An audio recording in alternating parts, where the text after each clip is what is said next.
Olá, olá, 22 de junho de 2020, confira as principais notícias desta segunda-feira. Casos de Covid-19 caem na Grande Ilha e academias voltam a funcionar nesta segunda-feira. Pesquisa aponta alto índice de endividamento e inadimplência dos consumidores em São Luís. Criança de 2 anos morre sozinha em incêndio em residência na capital. E na série que mostra as adaptações das brincadeiras juninas em tempos de pandemia, os preparativos para o batizado e a live solidária do tradicional boi de São José de Ribamar. Por ele eu sinto amor igual tenho por você, puro e verdadeiro. Fique ligado na TV Difusora e tenha um bom dia, Maranhão.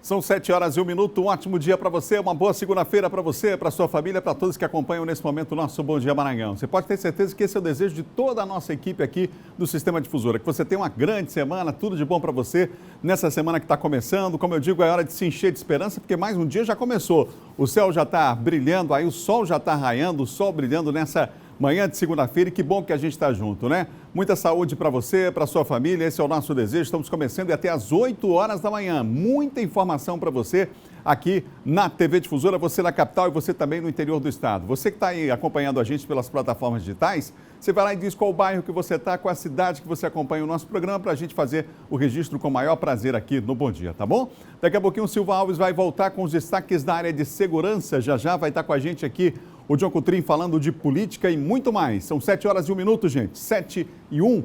E a partir de hoje, as academias voltam a funcionar na Grande Ilha. Quem tem os detalhes e atualiza os números da Covid-19 para nós é o Eduardo Ericeira. Com essa novidade hoje, essa mudança na rotina, Eduardo, a volta das academias. Pois é, Adalberto, muito bom dia a você, bom dia a todos que acompanham o Bom Dia Maranhão. A gente vai acompanhando, né, neste mês de junho, a flexibilização do comércio. Desta vez são as academias aí, um setor que algumas pessoas já aguardavam ansiosas, aí o retorno justamente pela prática de atividade física. Houve a liberação, inclusive, de espaços públicos para a liberação também, ou para a prática de atividades físicas, houve essa liberação.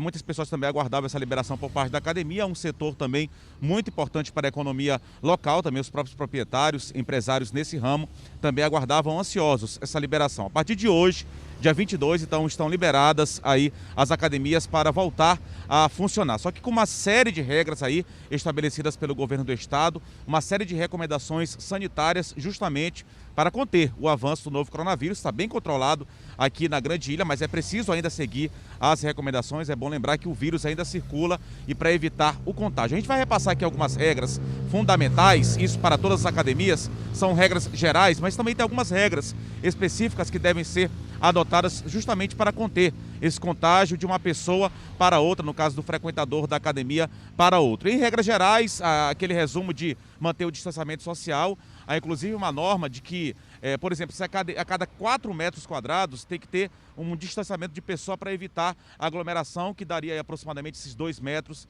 que é o distanciamento social recomendado para evitar aí o contágio pelo novo coronavírus. Por exemplo, então uma academia que tem 40 metros quadrados tem que receber apenas 10 pessoas, por exemplo. A utilização de máscaras continua obrigatório. Nesse caso, a pessoa que for, por exemplo, for praticar a atividade física, nesse caso o cliente, ele só poderá tirar a máscara no caso que estiver distante de uma outra pessoa na prática da sua atividade física, até por conta da respiração. Ele for utilizar algum aparelho físico, for fazer algum exercício físico, ele tem que estar distante de uma outra pessoa e logo após a realização dessa atividade, colocar imediatamente a máscara quando for circular, passar de repente próximo a uma outra pessoa, mas lembrando que é preciso ainda manter o distanciamento em qualquer ocasião, em qualquer oportunidade, esse distanciamento de 2 metros. A questão da limpeza também, limpar sempre os aparelhos, os proprietários têm que estar atentos a isso, os funcionários das academias. Lembrar também que os funcionários, tanto como personal trainer, os funcionários envolvidos na questão da atividade física, até recepcionistas, enfim, eles precisam utilizar máscaras. Esses não podem utilizar a máscara. Em relação ao uso de piscina, a questão de artes marciais, aí também tem que ter alguns cuidados específicos. Quem quiser ter mais informação a respeito deste assunto, pode acessar o nosso portal ma10.com.br. Lá tem todas as informações, toda a portaria aí do governo do estado. A gente lembra também que, segundo o governo, a vigilância sanitária vai fiscalizar, assim como acontece acontece no comércio que já foi reaberto, às academias para saber se de fato eles estão cumprindo essa portaria. Então pode retornar, pode voltar, desde que siga essas recomendações sanitárias de higiene, para que evite, claro, a contaminação pelo novo coronavírus e não tenha que retornar, regredir, que as academias possam voltar a funcionar tranquilamente. Há uma série de restrições que as pessoas podem ter informação. Questão de uso de esteira, tem que limitar até 50% do uso para manter também o distanciamento. É uma série de medidas para evitar aí a contaminação pelo novo coronavírus. Mais informações no nosso portal ma10.com.br. Vamos agora aos números atualizados, Adalberto. Começando aqui pelos números locais aqui do estado do Maranhão, mais de 70 mil casos confirmados pelo novo coronavírus, 70.059, segundo o último boletim epidemiológico emitido pela Secretaria Estadual de Saúde. Casos ativos, que é importante também para saber atualmente quantas pessoas estão contaminadas em todo o estado do Maranhão. 21.402 casos ativos, um número bem menor do que o número de pessoas recuperadas. Isso é uma notícia muito boa. 46.936 pessoas, quase 47 mil pessoas já conseguiram se recuperar, vencer a batalha, essa luta contra a Covid-19 aqui no estado do Maranhão. O número de óbitos também é considerado alto, né? Claro, toda a vida importa. 1.721 pessoas perderam a vida aí, foram contaminadas e acabaram morrendo vítimas da Covid-19. A gente também acompanha esse balanço das últimas 24 horas, Adalberto. Em Imperatriz, nenhum caso foi registrado, confirmado. Não é nem morte, nenhum caso foi confirmado nas últimas 24 horas. Você percebe como essa curva, ela muda bastante, né? Na semana passada a gente chegou a falar aqui em mais de 100 casos que foram confirmados em Imperatriz, nas últimas 24 horas nenhum caso. Mas isso não quer dizer que o vírus parou de circular, claro, é preciso ainda seguir as recomendações em toda a parte do Maranhão e do Brasil. Claro também. Aqui na Ilha de São Luís também é um número bastante baixo, 26, apesar de a gente ter olhado cenas lamentáveis aí de acúmulo de pessoas em postos de combustíveis, gerando inclusive um crime, que é o crime de perturbação. Infelizmente aí as praias também cheias, as pessoas precisam ainda evitar essa aglomeração e precisam manter o distanciamento social e o uso de máscara também, que é muito importante. Mas 26 casos nas últimas 24 horas também é um número considerado bem baixo. Na semana passada a gente chegou a falar aqui de 60 casos, 70 casos nas últimas 24 horas, foram apenas 26 na Grande Ilha de São Luís. Repito, preciso seguir as recomendações também, daí é importante. E no interior do estado, 360. Semana passada chegou a passar de 1.000 casos confirmados nas demais regiões do estado. Nas últimas 24 horas foram 360. Testes realizados já foram mais de 134 mil, o que é fundamental, a questão da testagem, para manter esse controle, esse avanço do novo coronavírus. Adalberto, o governador Flávio Dino, ele falou em entrevista coletiva, a última entrevista coletiva que foi concedida pelo governador foi na última sexta-feira, já começando no final de semana passado. Ele falou sobre a reabertura das academias e essas novas ações de combate ao coronavírus no Maranhão. Vamos acompanhar na reportagem. Pela primeira vez desde o começo da pandemia, o número de curados superou o de pacientes ativos com a Covid-19. O dado foi apresentado pelo governador do Maranhão em coletiva realizada nesta sexta-feira. A taxa de letalidade continua caindo e está abaixo da média nacional. Apesar de termos um número de casos novos, casos notificados, ainda acima do que nós queremos, porém, a reposição de casos novos é menor do que a taxa de pessoas que estão sendo curadas. Nós temos mais pessoas curadas dia a dia do que novas pessoas contaminadas. Como consequência da melhora nos índices, o governador manteve para o dia 22 de junho a reabertura das academias. É claro que seguindo todas as regras sanitárias, como, por exemplo, evitar aglomerações e a melhora na higienização dos aparelhos. Já bares e restaurantes devem voltar a receber clientes no dia 29 de junho. Um calendário para os esportes também vai começar a ser estudado. Segundo Flávio Dino, já se trabalha com algumas datas. Primeiro para o futebol, que poderá reiniciar os treinos no mês que vem. Já os jogos poderão ser liberados em agosto. Quanto ao setor da educação, a data para o reinício das aulas mudou. Agora é 1º de agosto. Mediante o cumprimento dos protocolos sanitários e pedagógicos e considerando que crianças e jovens têm sido menos suscetíveis a esta patologia, nós podemos abrir as escolas. Naturalmente, É uma decisão tomada hoje para 1º de agosto. Se houver até lá outra circunstância, a decisão será revista, obviamente.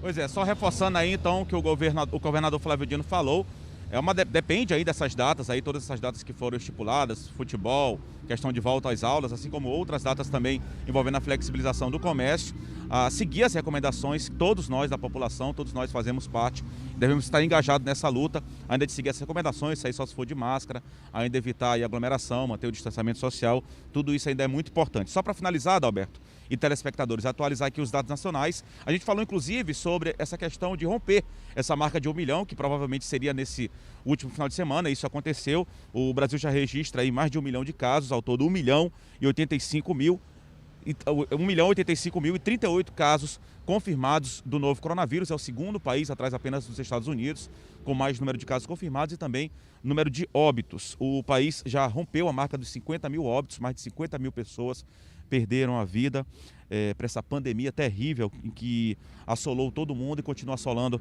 o Brasil. 50.617 mortos registrados por conta da pandemia, vítimas aí da Covid-19 em todo o país. Nas últimas 24 horas foram registradas 641 novas mortes. Do total de casos confirmados no Brasil, 485.035 pessoas estão em acompanhamento, é muita gente ainda infectada, mais de 485 mil pessoas atualmente que estão infectadas pela Covid-19 ou cumprindo isolamento domiciliar ou em leitos de enfermaria, leitos de UTI, hospitais espalhados por todo o Brasil. 549.386 pessoas conseguiram a recuperação, isso é pouco mais da metade do número de casos confirmados, cerca de 50,6%. Aí, mais da metade tem se recuperado, mas a gente lembra que muitas pessoas ainda têm perdido a vida. A gente volta com você, daqui a pouco a gente volta ao vivo aqui no Bom Dia Maranhão, trazendo mais informações. É com você, Adalberto Melo. Obrigado, Eduardo, pelas informações. Está aí, Eduardo, portanto, trazendo informações circulando pela capital de todos os maranhenses nessa segunda-feira. São 7 horas e 12 minutos, gente, 7h12. Olha, o exercício em locais fechados está liberado a partir de hoje. Você viu as academias voltando a partir desta segunda-feira, não é? Mas em locais abertos, eles já estão acontecendo e muita gente resolveu ir aos parques se exercitar depois de tanto tempo em casa, né? Veja. A vida começa a voltar gradualmente ao seu ritmo normal. Com os parques abertos para a prática de atividades físicas, o retorno tem sido num ritmo mais compassado das caminhadas. No Parque do Rangedor, apenas as pistas de ciclismo e de corrida estão abertas ao público, o suficiente para garantir o fortalecimento do corpo depois de tanto tempo parado. Não está tendo área de concentração, né?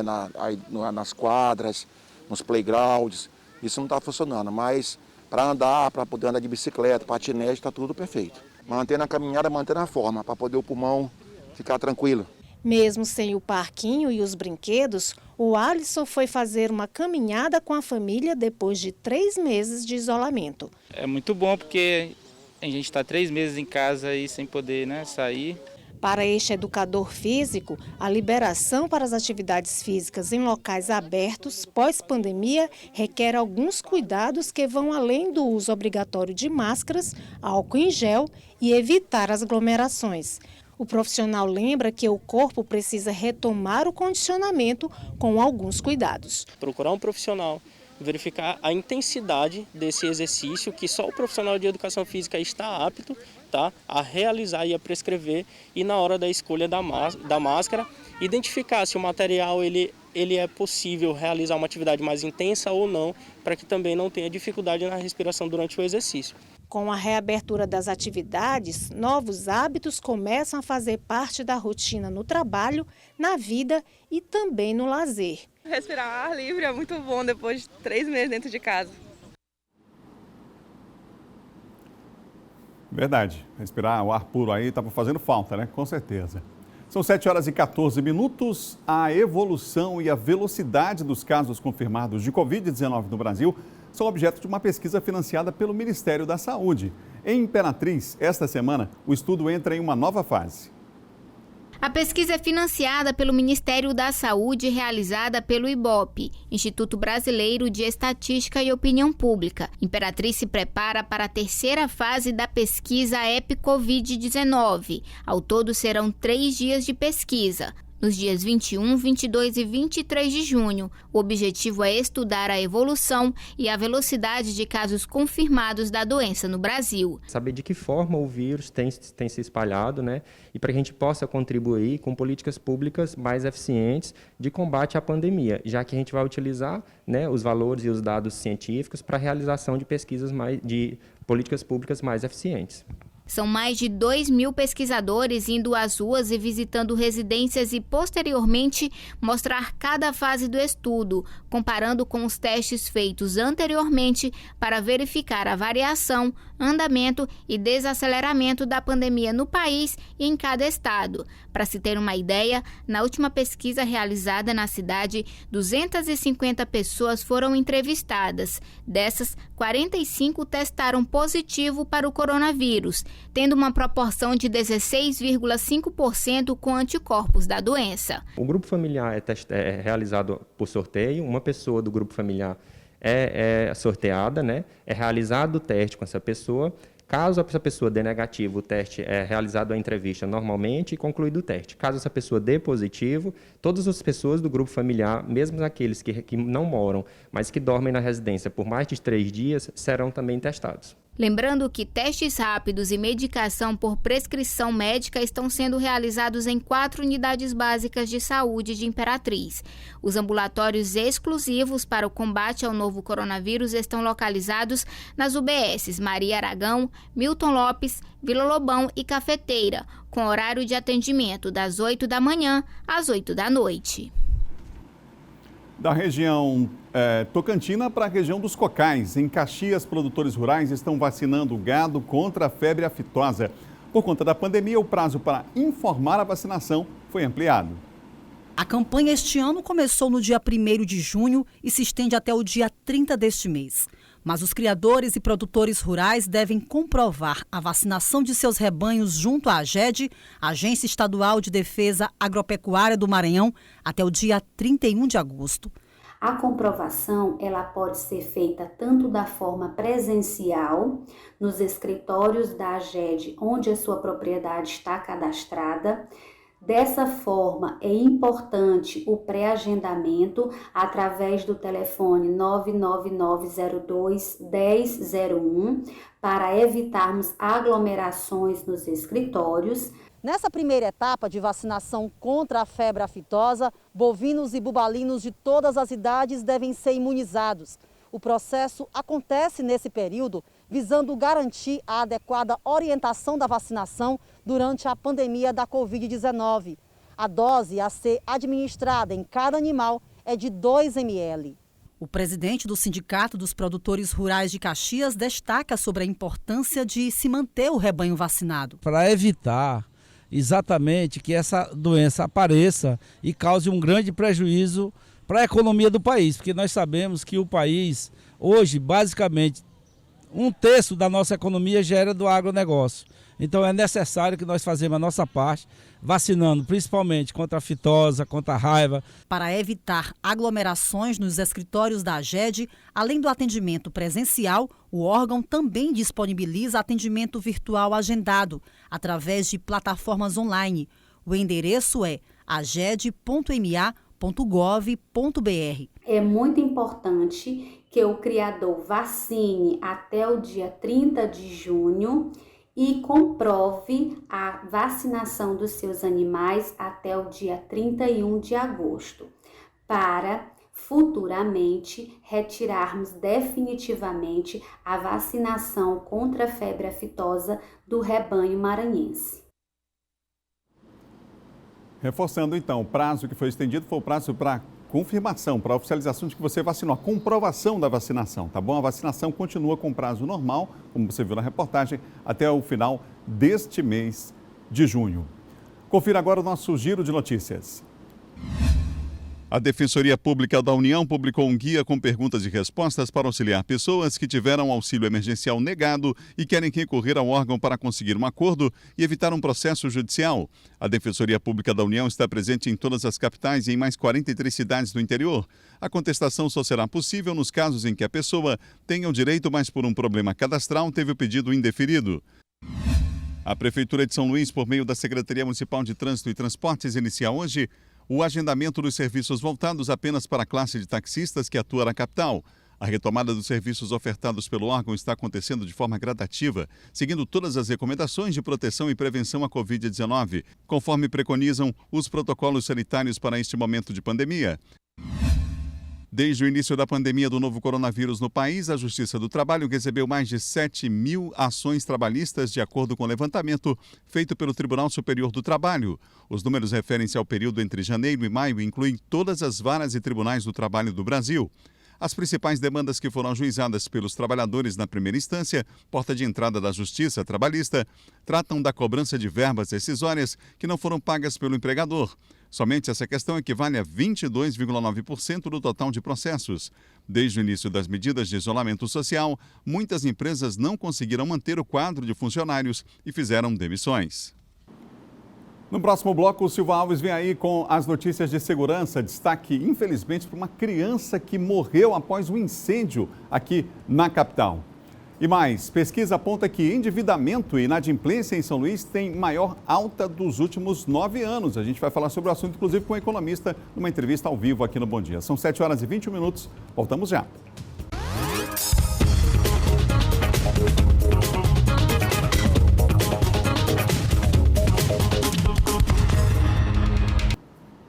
Vamos lá, são 7h24. Um ótimo dia para você que nos acompanha na capital, no interior do estado, os amigos em Balsas, Açailândia, em Codó, os amigos que nos acompanham em São Bento, também na Baixada Maranhense. Nosso obrigado pela audiência do Bom Dia, que só cresce cada vez mais e, como eu digo, é do tamanho do nosso estado. E olha que o Maranhão não é pequeno, não.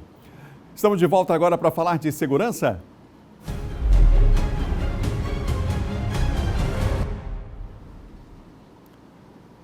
Comigo nessa manhã, Silvan Alves. Silvan, bom dia para você. O Eduardo está com a gente também para falar do caso da criança de 2 anos que dormia sozinha, uma residência e morreu carbonizada, né, Silvan? Lamentável. Bom dia. Isso, triste, né, Adalberto? Bom dia a você, bom dia a todos, bom dia, Eduardo. Lamentável, né, o que aconteceu. Inclusive, o Corpo de Bombeiros ontem mesmo emitiu uma nota chamando a atenção dos pais, alertando para o perigo de deixar as crianças sozinhas. É um alerta. Vamos ver então o Eduardo que está lá ao vivo. Eduardo? Pois é, Adalberto, a gente volta a falar ao vivo. Muito bom dia também ao Silvan Alves. A gente deu só uma afastada aqui porque o veículo vai passar, que é uma rua estreita, está agradecendo aqui.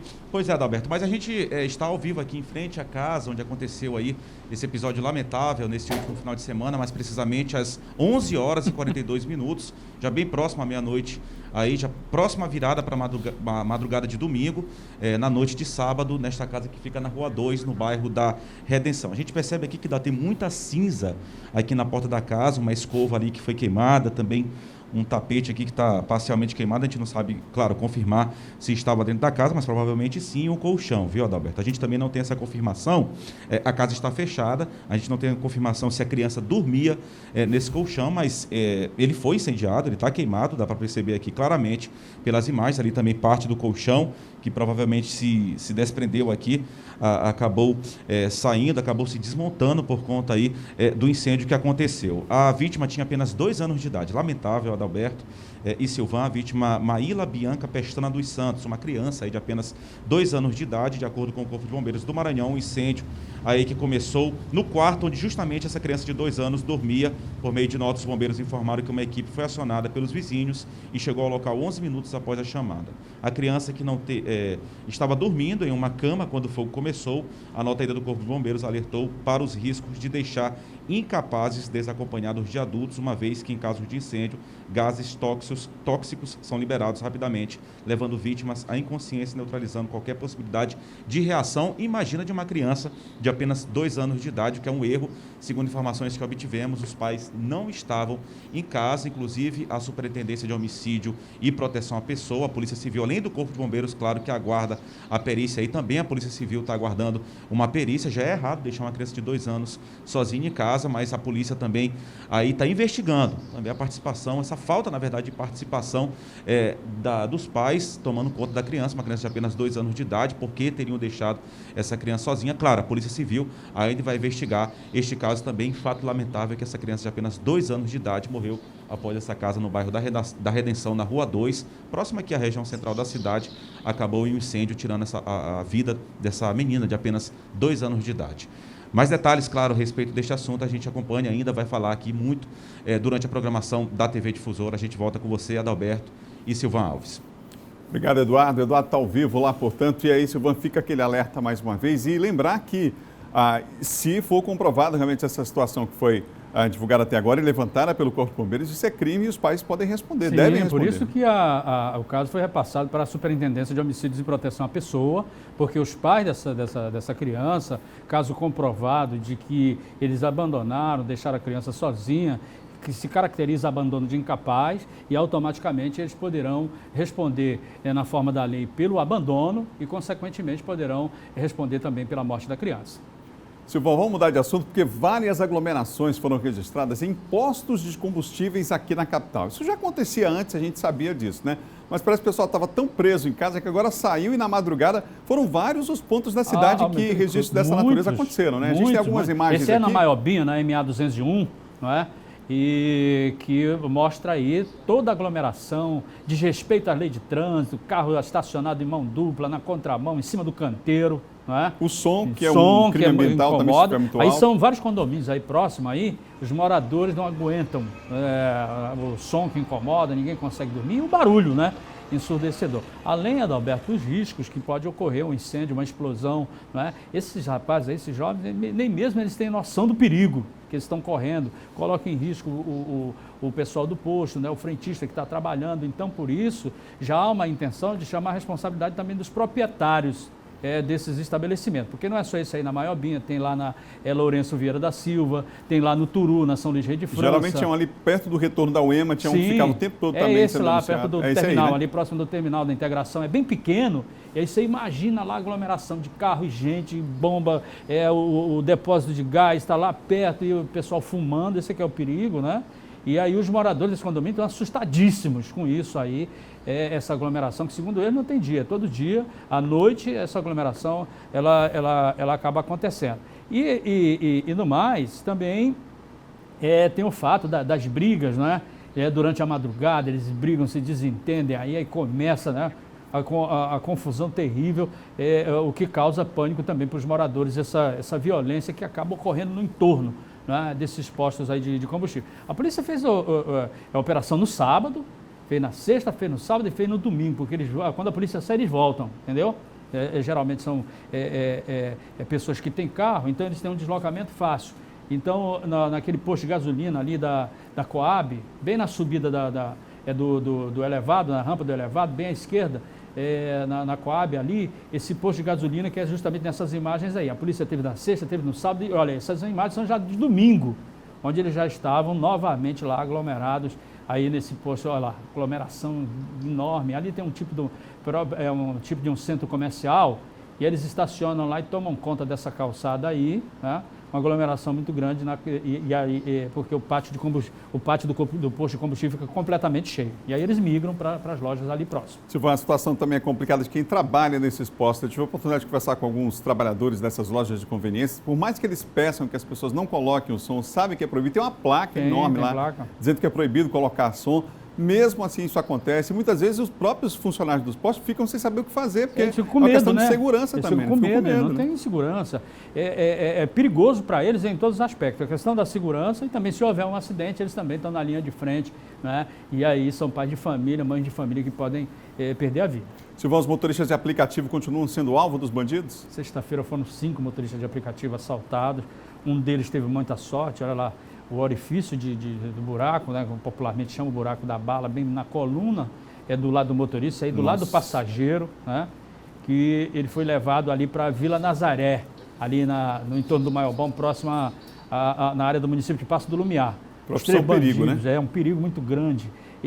Os três bandidos queriam o carro, ele tentou escapar e eles atiraram, deram vários tiros, ainda bem, né? O motorista se feriu, só um ferimento leve dos estilhaços do vidro, né, do para-brisa, que estourou com o tiro que eles deram ali, ó, do lado da janela do passageiro. Ele foi depois socorrido, levado lá para o plantão, onde ele prestou ocorrência, esse aí é um HB20, né? E a gente tem visto cada vez mais constante a polícia interceptando carros com motorista na mala, né? Caso do motorista que foi assassinado na Ribeira 2 semanas atrás, né? Motorista de aplicativo e por aí vai. Eles mesmo têm um grupo, Adalberto, de autodefesa, que eles colocam lá as áreas, eles elencam as áreas vermelhas. Mas mesmo assim eles não conseguem se proteger, está todo mundo na crise, o cara quer ganhar dinheiro e às vezes ele coloca a vida dele em risco, né? Em jogo, numa situação como essa.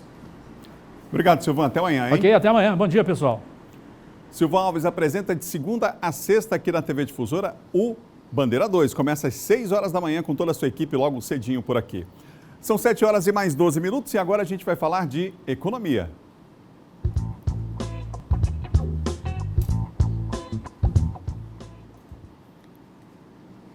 Olha, uma pesquisa feita em São Luís mostrou que a pandemia trouxe uma preocupação a mais nesse tempo: as dívidas. O levantamento aponta que o endividamento e a inadimplência do consumidor tiveram a maior alta dos últimos 9 anos. Os números apresentados pela FEComércio são preocupantes. Uma pesquisa realizada revelou que neste mês de junho, quase 80% das famílias de São Luís estão endividadas. Esse índice é o maior desde janeiro de 2011. A pesquisa que a Federação do Comércio elabora mensalmente mostrou nesse mês de junho que 79,1% das famílias de São Luís possuem algum tipo de dívida. Até então, a gente costumava explicar que o endividamento em si ele não é ruim para a economia, porque é o financiamento que movimenta o consumo. No entanto, neste momento de pandemia, a pesquisa vem mostrando que o endividamento está muito ligado às despesas correntes das famílias. Ou seja, as pessoas estão utilizando o cartão de crédito para o seu consumo do dia a dia.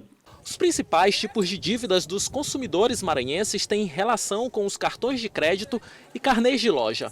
Só que mais grave que tudo isso é o índice de inadimplência, que é quando a dívida não é paga, que neste mês, entre os consumidores da capital, aumentou 31,5%, a maior alta dos últimos 12 meses. O cartão de crédito ele não pode ser compreendido como uma extensão da renda. Na verdade, o cartão de crédito ele deve ser usado como uma alternativa para financiar produtos de valor mais agregado, maiores, que não cabem dentro da renda desse consumidor. Então, o parcelamento ele tem que ser voltado aí para produtos específicos. Inevitavelmente, os altos índices de endividamento e de inadimplência são consequências da pandemia do novo coronavírus. A gente vinha com até uma melhora, a gente teve dados de emprego melhorando, né, desemprego diminuindo pré-pandemia, né, janeiro, fevereiro, mas aí em março desandou tudo, veio o lockdown, as pessoas ficaram sem poder sair de casa, teve uma retração econômica, sem poder ir uma clínica para a escola, então todo aquele pessoal que é informal ficou sem renda. Como o momento é delicado, o consumidor precisa se conscientizar, gastar só com o que for essencial e evitar supérfluos. O orçamento precisa ser readequado. Fazer aquele dever de casa, que é natural, até mesmo no momento de não crise, que é cortar a despesa, que é o que todo mundo pensa no primeiro momento. Mas também, eu diria, acho que é importante lembrar, que não é só diminuindo despesa que a gente sai de situação financeira ruim, que a gente melhora a situação financeira. A gente sai também aumentando a nossa receita. Nós vamos analisar os impactos econômicos da Covid-19 até o momento. Sobre o assunto, nós conversamos ao vivo com o economista, professor Felipe de Holanda, que está conosco aqui ao vivo no Bom Dia. Professor Felipe, bom dia, um prazer tê-lo aqui. A gente começa perguntando, você viu aí o colega seu falando sobre, não é só reduzir despesa, é tentar aumentar a renda. Agora, como aumentar a renda num cenário como esse, onde está tudo parado, a roda não gira e nós temos um número considerável, inclusive, de trabalhadores tentando encontrar uma vaga no mercado de trabalho, que já estava complicado, mas ainda agora com esse período da pandemia. Bom dia. Bom dia. Sem dúvida, Adalberto, é uma retomada, a gente está vendo, né? Digamos, a liberação, né? Por exemplo, agora de academias, né? Enfim, lojas de rua, etc. Mas é uma retomada ainda muito lenta. Por quê? Porque a gente, primeiro, existe um grande número de subnotificações em relação a novos infectados. Por que isso acontece? Porque nossa capacidade de testagem ainda é muito limitada, né? Então, existe ontem, por exemplo, o Átila Iamarini, né? Microbiologista, ele estava dizendo, olha, é possível que a gente tenha entre 7 e 12 vezes mais casos de infectados no Brasil do que as estatísticas estão mostrando, porque a capacidade de testagem ainda é muito baixa, né? Então, assim, nós temos boas notícias, nós estamos andando com esses protocolos de liberação, mas a gente só sabe mesmo o que acontece depois de 2 semanas e meia, que é o período de incubação da doença, né? Então, assim, é possível ganhar dinheiro? É possível ganhar dinheiro, não da mesma forma que nós tínhamos anteriormente. Atividades que impliquem em aglomeração, elas têm que ser repensadas, quer dizer, alimentação, lazer, por exemplo, entretenimento, porque simplesmente nessa nova situação que está acontecendo, você precisa ter protocolos de segurança para os funcionários, para as pessoas que estão atendendo, e protocolos de segurança para os consumidores, né? Então, assim, tudo que que é mediado pela tecnologia, tudo que é delivery, tudo que você consegue garantir, né, para o consumidor de que ele foi preparado com condições sanitárias adequadas e que ele chega até o consumidor sem manipulação, sem o risco de ser contaminado, essas atividades, claro, elas tendem a crescer e a crescer fortemente. E outras formas de consumo vão ser, digamos assim, trazem problema, né? Então, como, por exemplo, a gente estava vendo ali na Lourenço Vieira da Silva, ali no caminho da UEMA, né? Ali um posto de gasolina e tal, com muita aglomeração. Esse tipo de coisa precisa ser evitada. Muitos consumidores, ao passar perto de um lugar assim, ou ao ver, por exemplo, um vendedor de água de coco na litorânea, trabalhando sem máscara, eles não vão parar, eles não vão querer comprar, vão no seguinte que está com máscara. Então, para dizer o seguinte, não depende da vontade especificamente, a gente retornar, depende das condições objetivas, né? Do número de novos casos e do número de infectados e também do limiar do sistema de saúde. E a forma de trabalhar, ela tem que se alterar, no sentido de garantir, né, segurança tanto para as pessoas que estão trabalhando como para as pessoas que estão consumindo. Pessoal, a gente tem uma situação aí, as pesquisas mostram, semana passada mostramos várias reportagens, setor de serviços caindo cerca de 12% em abril, recuo maior desde 2001. Em abril, as vendas no varejo recuando aí praticamente 17%.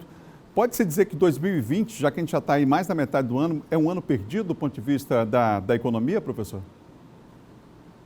Sem dúvida. Quer dizer, assim, considerando crescimento negativo de PIB, ou seja, queda do PIB, se isso for sinal de ano negativo, o nosso vai ser bem negativo. A queda do PIB no Brasil, por causa digamos assim, da forma profunda como a Covid se entranhou no país e por causa das medidas de distanciamento social que já foram tomadas, ele deve cair mais de 10%. Idem no Maranhão, né? Então, assim, é um ano de muita dificuldade. E a questão é a seguinte, nós não estamos zerando contágio. Como, por exemplo, você vê em alguns países, acho que a Suíça, por exemplo, acho que Dinamarca e Noruega, né? São situações que você tem uma estabilidade de zero contágio, né? A doença no Brasil e no Maranhão ainda está se espalhando no interior, né? Então, assim, é preciso ver o seguinte, o Brasil tem condições diferentes dos países europeus, no sentido de que tem muita gente, digamos, uma parte da sociedade importante, que não conseguiu fazer isolamento e que mora em condições, assim, bastante, digamos assim, excesso de gente no domicílio, falta de saneamento e muita gente que não recebeu recursos, né? Não recebeu auxílio, né? Porque tem muita invisibilidade, né? E, por exemplo, se a gente pensar, você tem um grupamento das pessoas que ganham até 3 mil reais. o programa federal foi desenhado, segundo o governo, para 70 milhões de famílias. Nós temos 65 milhões de famílias, de acordo com a PNAD contínua, que ganham até R$3 mil. E nós temos 50 milhões de famílias que ganham entre R$3 mil e R$6 mil, né? Que é a chamada classe C, né? Pessoal da classe média e tal. O problema é o seguinte, essas pessoas não estão contempladas para receber auxílio e muitas delas tinham uma grande parte da sua renda vinda de atividades autônomas. 60% da geração, digamos assim, da renda percebida por esses 50 milhões de pessoas dependiam de comércio informal, de serviços informais, de economia de aglomeração. Então, tem muita gente que está prejudicada aí, que perdeu fortemente renda, que faliu, perdeu seu negocinho. Eu estou querendo dizer o seguinte, nós temos uma série de problemas daqui para frente que vão condicionar a velocidade da retomada da economia. Okay. A gente tem que ficar de olho na situação do sistema hospitalar. Aqui na ilha está 83%, de acordo com o último boletim, né? Está 88%.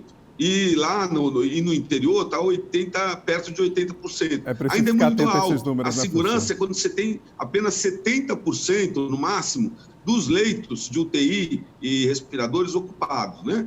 Então, dizendo assim, nós vamos saindo, mas vamos saindo conscientes de que muita gente não conseguiu fazer isolamento e de que a doença continua e de que é possível que em vários momentos do tempo a gente tenha necessidade de algumas medidas específicas em determinados lugares. Consciência é a palavra-chave. Consciência é a palavra-chave, continua sendo. Obrigado, professor Felipe de Holanda. Obrigado pela participação aqui no Bom Dia. O professor Felipe participou conosco ao vivo aqui no Bom Dia.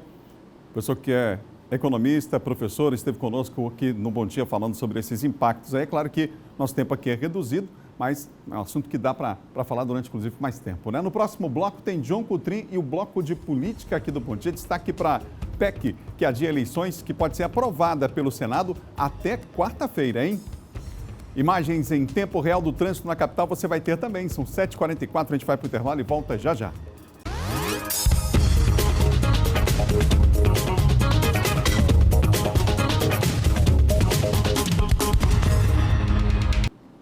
Já voltamos, são 7h47, vamos saber como é que está o trânsito agora aqui na capital de todos os maranhenses, gente. A gente começa com o primeiro ponto aqui, que é o quê? Avenida Beira-Mar.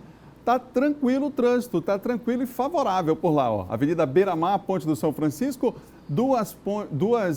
uma pista liberada no sentido São Francisco, duas no sentido centro, nesse momento, até porque as aulas não voltaram ainda, então a gente tem um trânsito tranquilo nesse ponto da cidade que dá acesso ao centro. Próxima avenida é a Carlos Cunha, aqui pertinho. Aí o trânsito já começa a ficar mais pesado para quem está vindo para o centro. Você vê a imagem aí, essa pista que fica na direita, pista contrária que vai para o Jaracati, vai para outros pontos da cidade, é da esquerda. Sem registro de acidentes nesse ponto, a nossa produção informa e atualiza para você, hein? Outro ponto da cidade sem registro de acidentes é a Avenida Guaxinduba. Até o momento tranquilo, sem lentidão no trânsito. Esse movimento é um movimento natural. As pessoas, os veículos que fazem essa conversão aí à esquerda vão passar pelo Parque do Bom Menino. Aqueles que vêm direto também têm acesso ao centro da cidade. Tranquilo nesse ponto da cidade também nessa manhã. Para fechar, Roque Santeiro, rapidão, Taitá, esse movimento é o pessoal que vem do Angelim, do Quatraque, desses bairros com destino ao Coama e também ao centro da cidade, mas no momento, trânsito tranquilo, já esperado por esse horário, esse movimento que a gente viu na imagem aí, né? Em tempo real para você. São 7h48 agora, gente. 7h48. Será que vai chover, hein? Previsão do tempo para hoje em São Luís, céu parcialmente nublado, possibilidade de chuva, mas uma chuva leve.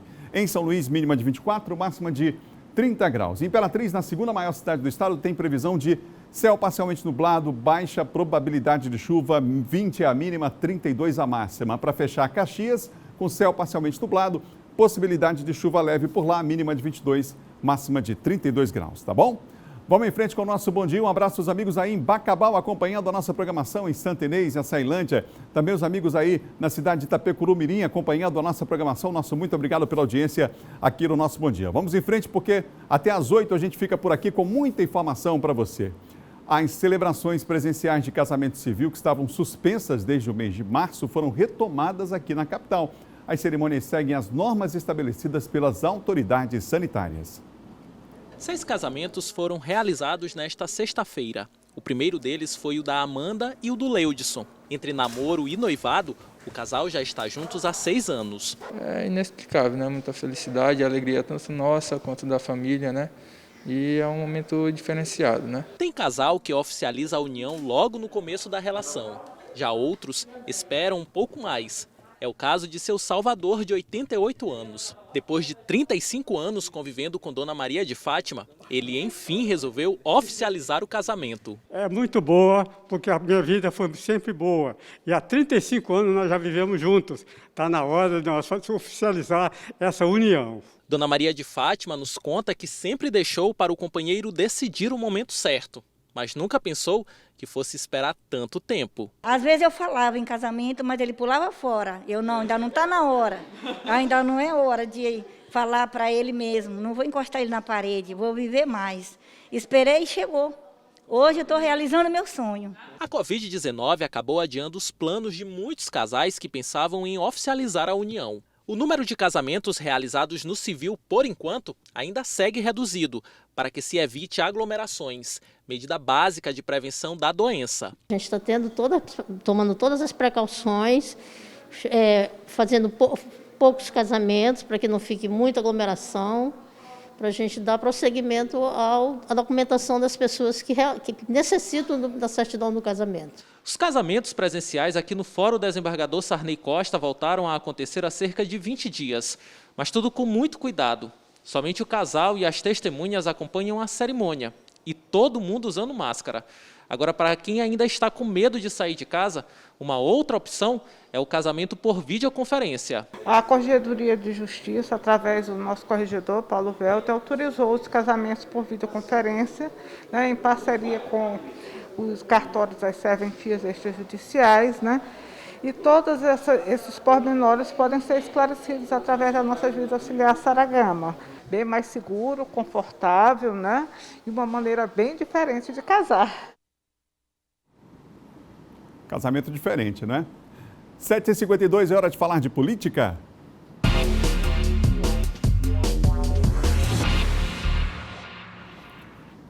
Comigo, o John Coutrin, nessa manhã de segunda. John, bom dia para você. Bom dia, Adalberto. Boa semana a todos. A PEC que adia as eleições pode ser aprovada até quarta-feira, John? Essa é a expectativa? Essa é a expectativa, Adalberto, porque hoje no Senado, né, o próprio relator dessa proposta de emenda à Constituição, o senador Everton Rocha, já convocou, né, o próprio ministro, o presidente do TSE, ministro Barroso, e também representantes da sociedade. O debate é hoje. O debate é hoje, ali uma sessão deliberativa aí para debater qual data, né, como vai ser essas eleições. Estarão presentes ali, por exemplo, representantes da OAB, Adalberto, né, de direito eleitoral, de informática. Autoridade de saúde também? Autoridade de saúde, principalmente, estarão presentes nessa reunião, sessão deliberativa, né, convocada pelo senador Everton, que é o relator da proposta, e ali será debatida, Adalberto. Qual é a questão? O senador quer debater hoje e votar amanhã, não é? A gente sabe que é uma PEC, precisa de 3/5, né, para aprovar, tanto na Câmara quanto no Senado. Não é fácil, né? Não é fácil. Tem a questão do interstício, né, dos 2 turnos da Câmara para o Senado, mas isso vai ser adiantado. Inclusive, nas comissões também não vai ser preciso passar pelas comissões, no sentido de dar agilidade. Qual é a proposta?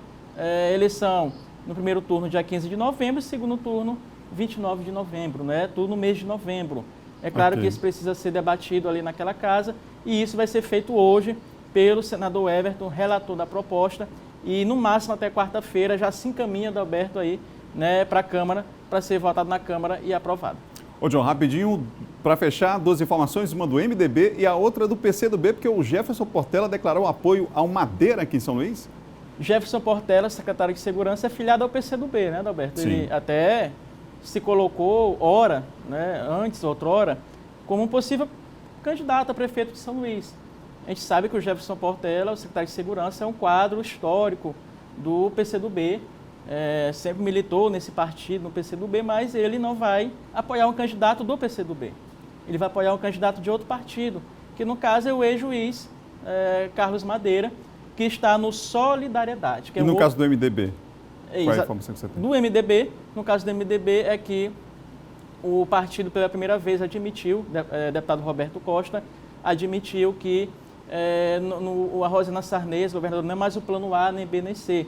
Ele já admite, Adalberto, a possibilidade aí de apoiar o outro nome, não é? Okay. Ele diz que pesquisas serão feitas, através dessa pesquisa, indicará o nome ou do MDB ou de outro partido, inclusive colocou como opção, dentro do MDB, a própria apresentadora Paulinha Lobão. Obrigado, John. Até amanhã. Política com John Coutrinho, você viu aqui no Bom Dia. Olha, agora nós vamos ver como é que está se adaptando aí nesse período tradicional o boi de Ribamar. Além de mudanças no batizado do boi, esse ano eles organizam uma live solidária. Vamos ver.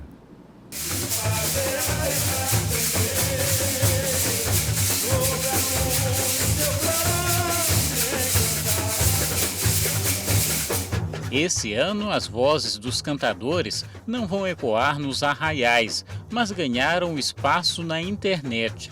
Novidade que leva até mesmo os mais experientes a se adaptar. É uma experiência que, de repente, pode ficar, né? Pode ficar.